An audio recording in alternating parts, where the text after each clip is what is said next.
আসসালামু আলাইকুম দর্শক বন্ধুরা, আমি আজকে অবস্থান করতেছি নরসিংদী জেলা বেলাব থানা বিন্নাবাদ ইউনিয়ন কাশিমনগর এলাকা। এই কাশিমনগর এবং বীর কাশিমনগরের মাঝখানে নদীর উপর যে ছোট্ট একটি ব্রিজ, এই ব্রিজের উপর দাঁড়িয়েছি। এই ব্রিজের উপর এই প্রচণ্ড রৌদ্রের মাঝে এই জন্য দাঁড়িয়েছি, আমার মামা একটি মহিষ কিনছিল 6 জন শরীকে 1,40,000 টাকা দিয়ে কোরবানি দেওয়ার জন্য। কিন্তু কোরবানির আগ মুহূর্ত যখন কোরবানি করবে, এই কোরবানির একদম আগ মুহূর্তে এই মহিষটি হাতছাড়া হয়ে যায় এবং হাত থেকে ফসকে ছুটে যায়। ছুটে যাওয়ার পরে এই মহিষটি আজ ঈদের পরের দিন এখনও পর্যন্ত আমরা মহিষ হাতে নিতে পারিনি। পাশাপাশি এই মহিষের কোনো সন্ধানও পাচ্ছি না।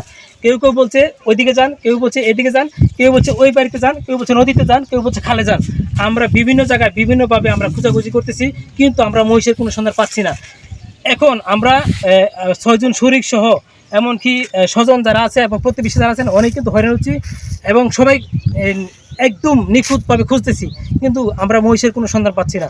আপনারা যদি কেউ এই মহিষের সন্ধান পেয়ে থাকেন, আমাদের এই পেজে যোগাযোগ করবেন এবং নাম্বার থেকেও থাকবে, যোগাযোগ করবেন। আমরা যেন কুরবানি দিয়ে এই মহিষ কুরবানি দিয়ে আমরা আত্মীয় স্বজন নিয়ে ঈদের যে উদযাপন যেন আমরা ঠিকভাবে করতে পারি এবং এই মহিষকে আমরা পেয়ে এই 6 জন শরিক আছে এই কুরবানির মাধ্যমে, এই 6 জন শরিক যেন আমরা কুরবানি সাকসেস করতে পারি এবং আল্লাহ তাআলা যে কুরবানি যেন কবুল করেন। সকলকে স্বাগত জানাই এবং সকলের সুস্বাস্থ্য কামনা করে আজকের মতো এখানে বিদায় নিচ্ছি। আসসালামু আলাইকুম।